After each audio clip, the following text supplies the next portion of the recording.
Hello everyone, welcome to another Rick's Picks. Now in the late 70s, early 80s, kaiju movies and TV shows were really starting to get big in the US. And me being a child of that era, I wound up having two favorite kaijus. One was the ever popular Godzilla, which pretty much everybody loves, and the one that wasn't so popular, Ultraman. Now Ultraman only ran for a couple of years in the US with the original Ultraman series, but it kept on going in Japan, so there's multiple Ultramans and what have you. So today I'm going to be doing my review of Ultraman, part of the Bandai's Ultra Axe series of figures. So let's take a look at him and see what he's about. So here we have him in box. The artwork for this is beautiful. It's his standard silver and red. I love the stripes and markings on this. You got the clear front to where you can see the figure himself. What Ultraman is this? Because like I said in the beginning, there's about several different, Ultraman in the Ultraman universe. This one's the original, so he's just called Ultraman. Part of the Ultra Axe line by Bandai. So you switch the box around this side. You get a nice picture of the figure. Come around to the back. You get this nice picture of him in action, an alternative pose, and some of his play features. And then you get the legal and so forth on the bottom. Spin around to this side. It's just a continuation of the front art. You come to the top. You got, clear plastic here, and it says Ultraman. And then you go to the bottom, and like anything else, you pretty much have your legal. So, without further ado, let's take a look at him. Alright, so here we have the actual figure. Now, the first thing I'll take note of is that he doesn't stand very well on his own. It's very hard to get him to stand on his own. So, this figure I would definitely recommend using some sort of stand. At this point, I'm using a Figma stand from one of my other anime figures. Let's give him the rotation. He's very well detailed. For what the character was, very well detailed, has a nice look to him, very true to the original character that he's designed off of. He does have a lot of points of articulation. So let's start getting into these. He has a head and neck here. So the head moves, the neck moves a little bit. You get into his arms, he has multiple joints in the shoulder here. He has a double joint for the elbow. He has a hand and wrist joint. You come back to the body. He has an upper, here, I'll just let him go. Upper torso, lower torso, thigh, a double joint for the knee, and an ankle and toe joint. And they're not super tight on him, okay? So that's nice. Because some figures you run into the problem of A, the joints being too loose, or B, joints being too tight. And this figure's joints are probably right around where you would want your figure to where it's tight enough to hold position, but not so loose that it's dangling all over the place. So, and he comes with a couple different accessories, okay? So let's take this and let's move him forward a little bit. Here. Alright. One of his things is, get him into a standing position, is he has these little foot pieces here. Like this. And what they're designed to do is to go behind his feet. Like this. So you can almost make it look like he's in a skidding position. So if you want to, have like one leg forward, one leg back. Pop that back in there again. So if you have him like in a position like this, you can put these little things behind his feet. Looks like he's skidding into position, which is kind of cool. Yeah, I dig it. Now, he has his standard blue chest piece there. And he also has, it's going to be hard to see it in my fingers, the red one. Right there, if you look at that. They can be swapped out. They're really hard to swap out. For anybody who isn't too familiar with the figure, the original TV show, his chest piece is normally blue.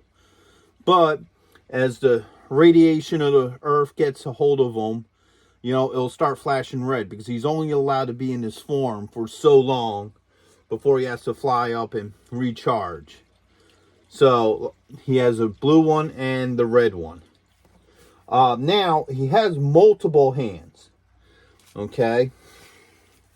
First off, he has a set of fists. So here's one.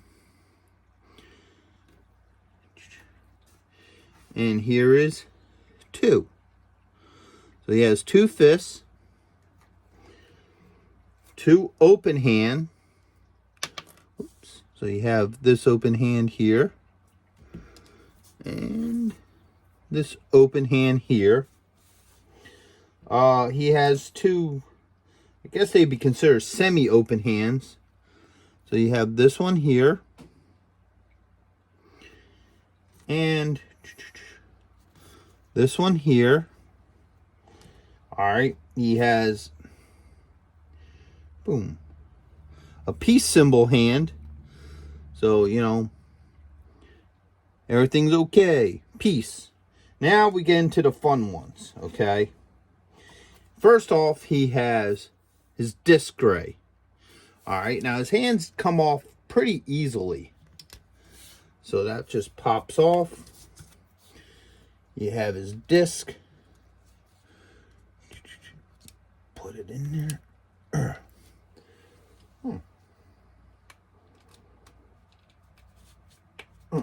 There it goes.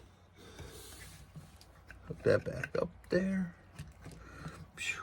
So now he has his like laser disc, which is kind of cool. Let's get a side view of that. So you can pose them in multiple ways where he has, you know, his disc. And then, of course, you have the iconic hand laser or hand beam. I'm not exactly sure what it's called. But, so we pop the disc out. And then we put the hand on. Now, see, this is on a ball joint, so it's easier to take off than put on. So you have to play with it for a minute. There you go. And then you hear it pop. And it's on. So now, of course, oops. We shook her off. There we go. We put him in his iconic pose that everybody knows of Ultraman. Get this thing here.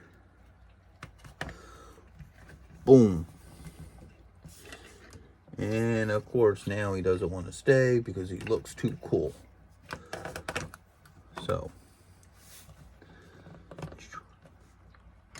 it's very front heavy at this point.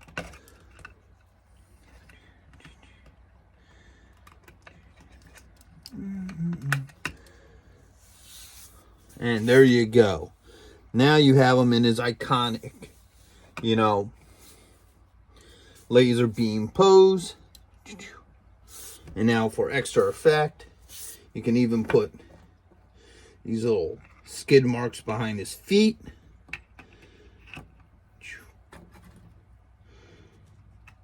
And now he's ready to do battle with, you know, evil kaiju. So this is an overall fun figure. If you're a fan of the Ultraman line, I would highly recommend this figure. And one of the nice things about it is it's not that expensive of a figure. Believe it, when I picked it up, I think it falls somewhere within the, you know, 50 to 60 range. For Japanese figures, that's pretty cheap. Most of them range a lot higher than that. So I was lucky to get them in that price point. But overall, he's an excellent figure. I would highly, highly recommend him for anybody who's an Ultraman fan of the original show. Get a cool side view of him like that. So that's my review of Ultraman, part of the Bandai Ultra Axe series. I hope you like it. If you did, hit a like, subscribe, share, maybe leave a comment, and I'll see you guys in the next one. Later. All right, so one more thing I wanted to add is right here in his back. As you see, he has this piece here that's sort of like a circle, so you can hook a stand into it. He has an interchangeable piece for that. So you can have that one there that allows you to hook into a stand, and then you have this one right here, which is the same piece, but it's designed for you if you, I guess, use another type of stand that might hook onto his feet, or might use a clamp, or you just want to use something different. So you have this piece here, and then you have this piece in his back as well. So I just wanted to hit up on that part of it as well. So, you know, you can have them stand either way.